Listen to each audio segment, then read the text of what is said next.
Alors mes chers amis, pour ce nouveau cours de Torah aujourd'hui, on va dédier ce cours pour la Refoua Shelema, la guérison complète et rapide de Jordan Yosef Ben Ariel Marcel, ou Ben Marcel Ariel. C'était un jeune qui est dans un état grave. Voilà, je lis en ce moment Jordan Yosef Ben Ariel Marcel, ou Ben Marcel Ariel. Il y a une chaîne de Télim qui a été ouverte par sa tante. Et je lui ai dit que j'allais faire un cours de Torah pour sa refoua chez les mains. Alors, on va essayer de dire quelques mots, de dire quelques mots pour lui donner de la force. Pour lui donner de la force, déjà quand on prie pour, pour un malade, c'est déjà quelque chose. Mais quand on prie pour un malade qui est jeune, qui est très jeune, alors c'est encore quelque chose qu'on pourrait qualifier d'incompréhensible. Les jeunes personnes n'ont pas à se trouver dans ces situations-là. Et pourtant, cela vient nous rappeler déjà que soi-même, quand on est bien, on doit dire Baruch Hashem. Qu'on ne doit pas attendre pour dire Baruch Hashem qu'il nous arrive quelque chose. On est bien, on doit même demander aux gens de prier pour nous qu'on reste en bonne santé. C'est pas commun, c'est pas courant. Mais savoir dire Baruch Hashem, c'est quelque chose de très important. Savoir apprécier qu'on soit en bonne santé, c'est quelque chose de très important. Voilà. Jordan Yosef Ben Ariel Marcel, voilà. Sa tante vient de me le réécrire. Et quand on entend justement des gens qui ne sont pas en bonne santé, eh bien, Kol Israël Arevim Zevazé. Ça veut dire que chaque juif, il est garant d'un autre juif. Et que si un autre juif, il n'est pas en bonne santé, c'est il y a des manquements dans notre pratique. On doit rajouter en mitzvot pour ce juif qui est dans la souffrance. On doit prendre sur nous, parce que c'est sûr que si on était tous Bederech HaTorah, dans le chemin de la Torah comme il se doit, alors on serait tous en bonne santé. S'il y a un juif au monde qui n'est pas en bonne santé, c'est qu'on n'est pas à 100% comme on devrait être. Alors chacun, il va prendre sur soi mitzvah pour Jordan Yosef Ben Ariel Marcel. Chacun, il va prendre une pièce de tzedaka en plus qu'il met déjà tous les jours pour la refoua shelema de Jordan Yosef Ben Ariel Marcel. Un télim, un psaume en plus, une kavana en plus dans la prière, une étude en plus, voilà ce qu'on est en train de faire. Et ça va aider à le sortir de ce danger et de faire que déjà dès maintenant, sa tante, comme toute sa famille, puisse entendre des bonnes nouvelles. Amen. On est dans une semaine, parasha de Nitzavim. Atem Nitzavim Hayom Kulechem. Ça y est, il n'y a plus d'échappatoire, il n'y a plus de temps. Demain, on sera à pile une semaine de Rosh Hashanah.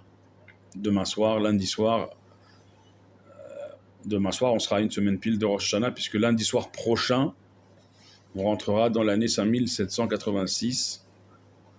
Et donc, le Shabbat qui précède Rosh Hashanah, la semaine qui précède Rosh Hashanah, comme cette semaine, comme notre semaine, comme le Shabbat qui est devant nous, on lit tous les ans la même paracha avant Rosh Hashanah, Atem Nitzavim Hayom Kulechem.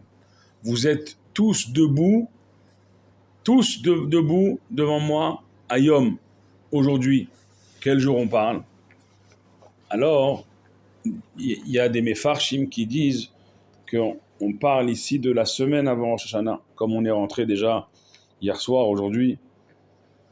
Il y a ceux qui disent qu'on parle du Shabbat avant Rosh Hashanah, comme on va être ce Shabbat, le dernier Shabbat de l'année avant Rosh Hashanah. Il y a ceux qui disent que Hayom, c'est la promesse de se tenir debout, vivant, ça veut dire vivant, debout. Le jour même de Rosh Hashanah, les 2 journées de Rosh Hashanah qui ne forment qu'un seul, puisque la Gemara, dans Rosh Hashanah, elle appelle ces 2 jours Yoma Arichta, un jour long. Quoi qu'il en soit, des interprétations, des commentaires de nos commentateurs prestigieux, de nos tzadikim, de nos chachamim, l'idée, elle est que au moment où je vous parle devant Dieu, qu'on soit rachechem, des élites, des têtes, shiftechem, shotrechem, des chefs de tribu, des policiers, des juges, mechotev etzecha shoev memecha, du coupeur de bois au puiseur d'eau, c'est-à-dire des élites de notre peuple à la hiérarchie tout en bas de notre peuple, atem nitzavim hayom kulechem, aux yeux, si on peut s'exprimer ainsi, de Dieu, nous sommes tous debout au même niveau, sur la même ligne devant lui, Hayom. En ces jours précédents Rosh Hashanah, en cette semaine précédant Rosh Hashanah, en ce Shabbat précédent Rosh Hashanah, et bien plus encore au soir de Rosh Hashanah, lundi soir prochain. Et il ne faut pas attendre Hayom, il ne faut pas attendre que ces journées redoutables arrivent, parce que déjà Hayom, déjà aujourd'hui, on est Nitzavim, on est au plus près, on se tient tous sur la même ligne devant Dieu. Pendant 3 semaines, durant de ce mois d'Elul, Dieu il a été proche de nous, il le sera encore cette dernière semaine, mais là, on est rentré dans ce qu'on appelle les préparatifs, la semaine avant, et qu'on est à Yom. On est aujourd'hui, il n'y a plus de temps.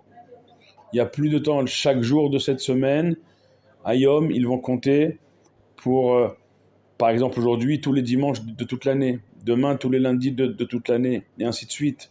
Ce Shabbat, pour tous les Shabbats de toute l'année. Et après Shabbat, samedi soir, on sera rentré dans l'avant-veille de Rosh Hashanah. Et dimanche soir, la veille de Rosh Hashanah, et lundi soir, on y sera. Mais dans quel état on y sera? Regardez, on est à une grosse semaine de Rosh Hashanah, et voilà les nouvelles qu'on entend. Les nouvelles de ce jeune qui est en danger, et pour qui on doit prier, on doit le sauver, pour l'amener avec nous à Rosh Hashanah, et pour l'amener l'année à venir, pour une année de bonne santé. Vous entendez tous des nouvelles, que ce soit pour nos malades, comme voilà, pour nos soldats blessés, pour nos otages toujours en vie, mais malheureusement, également, à Mavdil, en faisant une différence entre les vivants et ceux qui ne le sont plus, vous entendez tous des mauvaises nouvelles, de gens qui partent encore maintenant à quelques jours de la fin de l'année, à quelques jours de la nouvelle année, ce qui nous fait dire que, eh bien, c'est pas systématique, c'est pas automatique, comme le Rav de ma communauté, il nous l'a dit Shabbat, d'arriver à Rosh Hashanah. On peut se dire, tous les ans, c'est une routine, on se retrouve au Kippour prochain, à l'année prochaine, comme on dit. Mais vous voyez que d'année en année, pas tous. Et pourtant, des gens qui étaient en bonne santé l'année dernière, à Rosh Hashanah de l'année dernière, pas tous ne vont arriver avec nous dans les quelques jours qui nous séparent de Rosh Hashanah, pas tous ne vont arriver à la fin de la présente année, pas tous ne vont rentrer dans la nouvelle année. Tous les ans, c'est quelque chose qui est on peut pas échapper. Tous les ans, il y a des gens, et il faut pas croire que ça touche que les gens âgés, que les gens qui sont, on va dire, dans l'ordre de la nature, que Baruch Hashem, ils sont arrivés à 120 ans, en bonne santé, dans une vieillesse heureuse, et ils quittent ce monde. Ça arrive, et malheureusement de plus en plus, à des jeunes personnes, des très jeunes personnes même, parfois même jusqu'à des bébés, et on ne comprend pas. Et sans parler ça fera presque 2 ans qu'on a encore 48 otages. On ne sait pas s'ils sont, pour certains, en vie, d'autres, voilà, ça fait 2 ans. Nos soldats, ça fait plus de 900 soldats, presque 1000 soldats qui sont tombés. Et voilà, il y a eu pas longtemps un attentat même à Yerushalayim. C'est-à-dire que en dehors d'Israël, l'inquiétude grandit. L'inquiétude grandit parce que voilà, tout est prétexte à montrer du doigt le juif dans le monde entier. Et dans cette situation-là, encore une fois, je nous repose la question, je la repose à moi en premier, parce que Baruch Hashem, vous êtes tous des des tzadikim, vous êtes tous des bons juifs, Baruch Hashem. Mais je me la pose à moi. Dans quel état je vais arriver dans une grosse semaine, lundi soir prochain, à Rosh Hashanah? Dans quel état je vais arriver devant Dieu? Nitzavim ayom, kulchem. On va tous se présenter devant celui qui tient notre vie entre ses mains, la vie de nos proches, de nos familles, de nos amis, de nos communautés, de notre terre d'Israël, de notre peuple d'Israël tout entier, dans le monde entier. Manedaber, Manistada, qu'est-ce qu'on va pouvoir dire? Qu'est-ce qu'on va pouvoir amener avec nous comme petite mitzvot? Eh bien, cette semaine, je le répète, chaque jour qui vont passer à partir d'aujourd'hui jusqu'à lundi soir prochain, eh bien, chaque jour, ça va être Keneged, ça va être pour chaque dimanche de l'année écoulée, pour chaque lundi de l'année écoulée, pour chaque Shabbat de l'année écoulée, dernier Shabbat. Et il ne faut pas attendre, il ne faut pas se dire, ouais, comme j'ai passé cette année en vie, je la passerai aussi, on va faire Rosh Hashanah, on va faire Kippour, on va soi-disant demander pardon et on sera encore là l'année prochaine. Qui peut nous l'assurer? Je vous le dis encore. Et vous l'entendez autour de vous, des jeunes personnes, plus seulement des personnes âgées, des jeunes personnes n'arrivent pas à boucler l'année en vie. Il ne faut pas se dire, il ne faut rien se dire en fait, il faut juste agir. Il faut juste agir. Je vous dis toujours d'agir pour les autres, mais agissez déjà pour vous. Qui sait ce qui va vous arriver demain? Personne ne sait. Personne. Nos vies sont entre les mains de Dieu. Et il reste plus beaucoup de jours, il reste plus beaucoup de temps pour réagir et pour agir.